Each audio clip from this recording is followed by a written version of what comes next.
Good morning, everyone. Good morning, Rabbi. We're learning Mishna's Pesachim, Parakeh, chapter 5, Mishna Vav, Mishna 6. So the previous Mishnah told us that we've got the Kohanim lined up, starting from the area where the slaughtering is taking place, to the Mizbeach, 2 rows of them, and they're holding these bowls in their hands. So the Mishnah says like this: Shachat Yisrael. A Yisrael shechts, which means when it comes to shechting a carbon, anyone can shecht, as long as it's even if you're a Yisrael, a Levi, you can shecht. So shachat Yisrael, a Yisrael may shecht. The kibbala kayin, and the kayin receives, starting from the receiving and on, must be done by a kayin. Noisnei lachaveroi, he gives it to his friend. Lachaver lachaver, and his friend to his friend, meaning you've got the Kohen that is going to be standing next to the Shechita. He's going to catch the blood. Then he's going to hand the bowl with the blood to his friend, and his friend to his friend, until it reaches the Mizbeach, until it reaches the altar. Now, in the process of this handing over, you receive the full one, and then you give the empty one. Meaning, remember, they're all starting off with bowls in their hands. What's going to happen is that one is going to go ahead and use his bowl to fill with the blood. He's going to pass it on. Another one is going to now pass an empty one over in order to use it for catching the blood. So basically, you're going to have this whole assembly line that's going ahead and passing down the bowl with the blood, and then passing down the empty one back. Right? That's how it's going to work. You're gonna have the one with the blood coming down the row until it hits the altar, and we'll see what happens then. And then you've got another one, and then what's happening is that you have the empty one being handed to the next person over, so that eventually goes back to the person who's going to be catching the blood. Do they have to wash it out? Don't know. All right. Okay. Now, let me just read it here. Every bowl of blood was passed down a row until it reached the Kohen closest to the altar, who would throw the blood. He would then pass back the empty bowl to the Kohen next to him, who would in turn pass it along the row till it was returned to the Kohen next to the slaughtering area. Now, you can imagine that at some point there's a major, back and forth going on, because it affects a lot of karbanis being slaughtered. So there's a lot of blood that's going to be being simultaneously passed and given back. Okay. Now, the Mishnah says,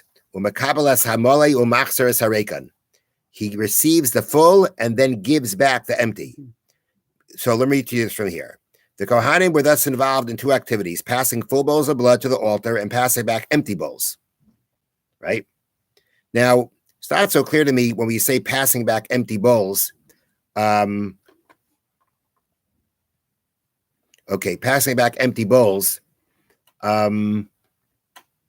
This means the empty bowls that were already emptied of their blood?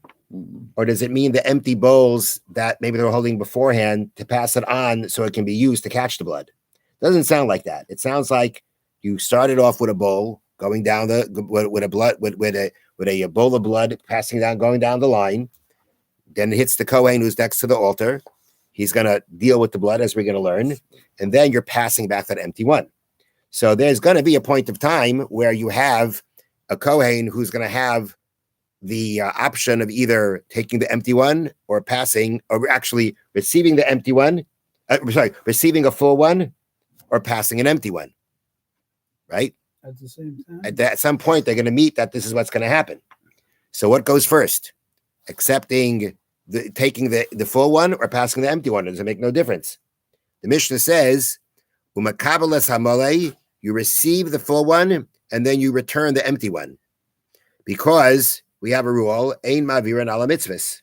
You don't pass by the opportunity to do a mitzvah. Now, each one of these kohanim that receives the bowl with the blood and passes it on is actually performing halacha. They are performing the mitzvah of taking the blood to the altar. Giving back an empty one is not a mitzvah per se. It may be a preparation for a mitzvah, but it's not a mitzvah itself.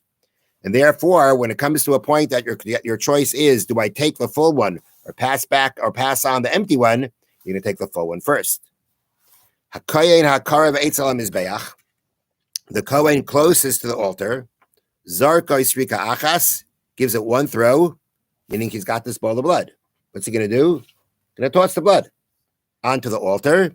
Kenegada Yasaid, opposite the part of the Mizbeach known as the Yasaid, which they call it the base. Now, what that means is like this. There's a picture of it. It's very small, this picture. I'm not going to be able to really see it.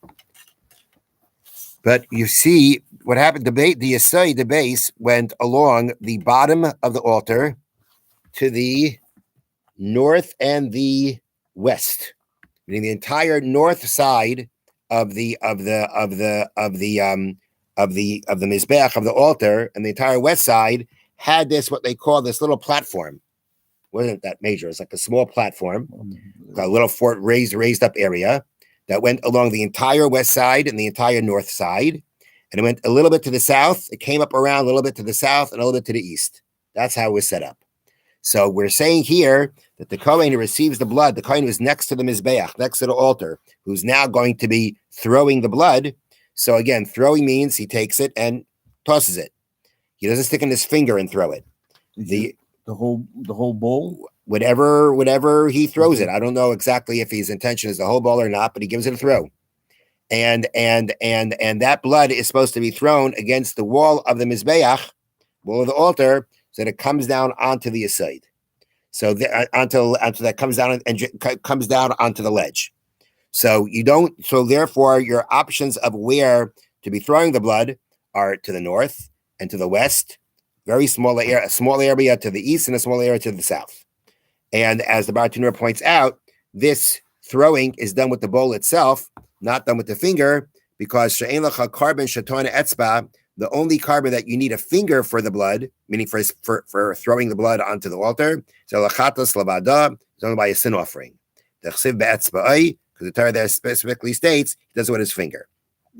But otherwise, what you're doing is that in this case, you're not throwing it against the corners on top. You're throwing it against the wall so that it goes down. He throws it onto the wall of the altar at a spot opposite the base of the altar of the mizbeach. So you're throwing it on the wall, and it's going to drip down to the side to the base. Have a great day, wonderful Shabbos, wonderful Yantif. Thank you, Rabbi. Good Shabbos, good Yom Tov.